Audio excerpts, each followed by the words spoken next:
Lake George Expedition Park is a kid-friendly theme park just down the street from Great Escape.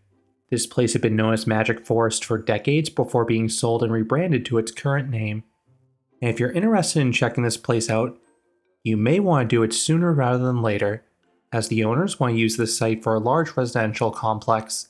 In this review, I will explain if this park is worth visiting. This park originally opened in 1963 as Christmas City, USA. Just 2 years later, it was rebranded as Magic Forest, which it went by for over 50 years.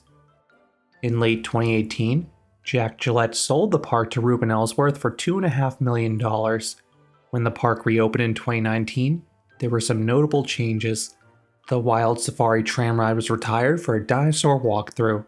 Many of the non-rides were removed or closed, and the park was rebranded as Lake George Expedition Park. While the park has chugged along over the past few years, it could be in danger. The owner is presenting a plan to the town board this month to turn the 61-acre site into a residential mixed-use complex. It would have 374 housing units, a bunch of storage units, and 10,000 square feet of commercial space. We have seen so many parks lost to apartments and housing developments over the past few decades, particularly those in touristy or scenic areas. Lake George Expedition Park fits that description. Lake George is a highly popular vacation destination. Hotels are in high demand. Most frequently have no vacancy on summer weekends. So I imagine a lot of the proposed houses and apartment units will turn to highly profitable rental units. Oftentimes, it is another party that tries to take a theme park's land for housing. So you have the park fighting back. But in this case, it is the park owner who wants to do it, so I suspect it is not a question of if this will happen, rather, it is a question when it will happen. I have visited this park twice.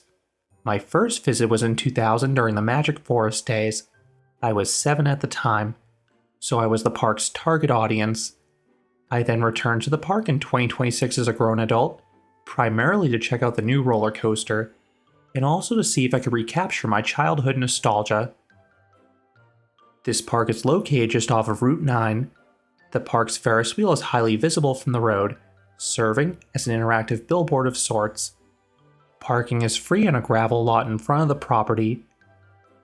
Day tickets cost $40 per person.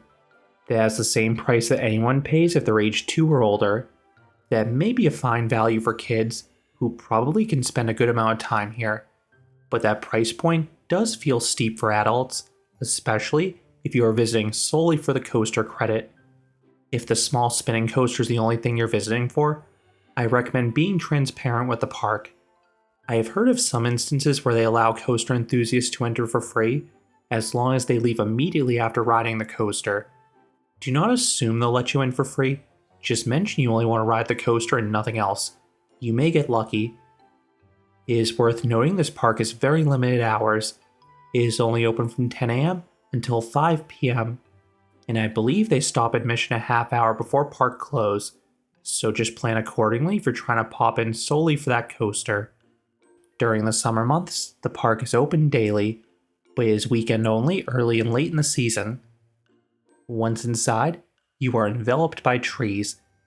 This has to be one of the most heavily shaded parks out there. You quite literally are in a forest. Today, the park is divided into 2 sections, the forest and Dino Roar Valley.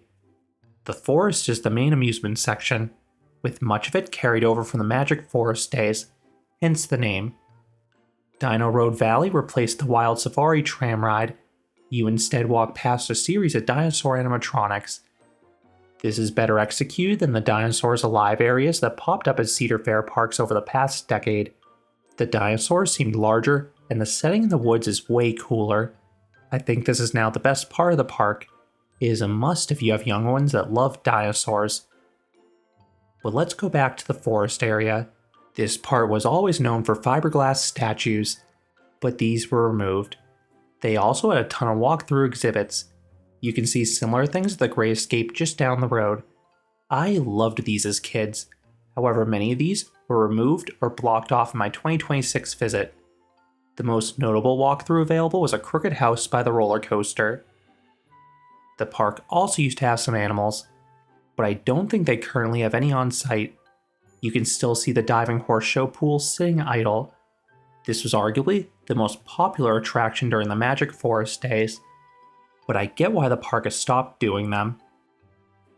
The ride lineup is nearly identical to the Magic Forest days with two exceptions. One, the Tilt-A-Whirl was removed and replaced by a small spinning drop tower. Two, the classic Herschel Kiddie coaster was removed. The park instead installed an SBF spinning coaster named Caldwell's Crazy Coaster.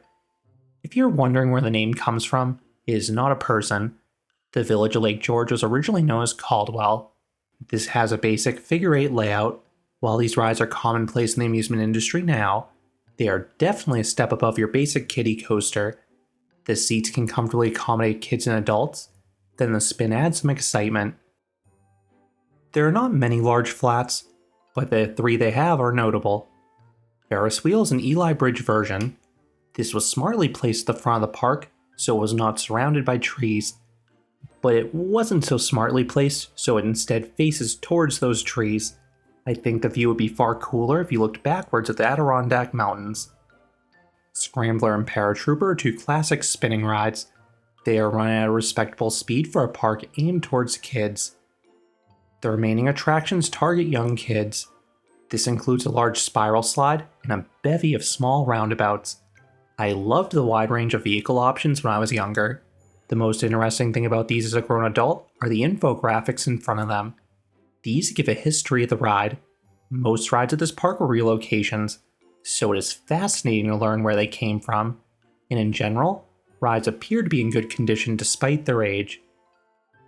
The park also has a train, but I believe this has been closed for years. I am not sure if the new owners have ever operated it. I suspect the ride is in poor condition, considering that it literally derailed when I rode it with my family in 2000. No one was hurt because it was a low-speed derailment, but we still had to disembark in the woods and walk all the way back to the station. Outside of that, I believe all the rides were available while I was there. Just know that the park utilizes rotating ride operators, meaning one employee will be responsible for manning multiple rides. So you may have to wait for them to finish a cycle on an adjacent attraction before walking over to the next one. Many parks do this to save on costs on lower attendance days. This is the better approach than outright closing attractions. The park was dead the day I visited, so it made sense. And from what I understand, low crowds are the norm here. That may partly explain why the owners want to turn the place into housing. I cannot comment on the food because I was only there briefly, but the final thing I want to note is that the employees I interacted with were very friendly. That is a very important aspect for any children's park in my opinion. Do I recommend Lake George Expedition Park? Depends on your age. I think young kids will love this place between the low crowds, abundance of attractions geared towards them, and that dinosaur walkthrough. I think the offerings are limited if you're older, especially considering the price point, but they do have a coaster credit, the setting in the woods is incredible, and the park does have a quaint feel to it. This is just 10 minutes down the road from the Great Escape, so if you're on a coaster trip, it is easy to pop in here for the credit. Just know the park is pricey, and it may not be around much longer. I am glad I popped in one last time primarily to see how the park was doing, but to be honest, I don't foresee myself returning there before the homes replace it. Those are my thoughts on Lake George Expedition Park in Lake George, New York. What are your thoughts on this park? I am especially curious what the park was like in the final few years as Magic Forest. If you enjoyed this review, I would appreciate it if you gave this video a like, and you considered subscribing, because there'll be a lot more roller coaster and amusement park videos here at Canopy Coaster. Thanks for watching.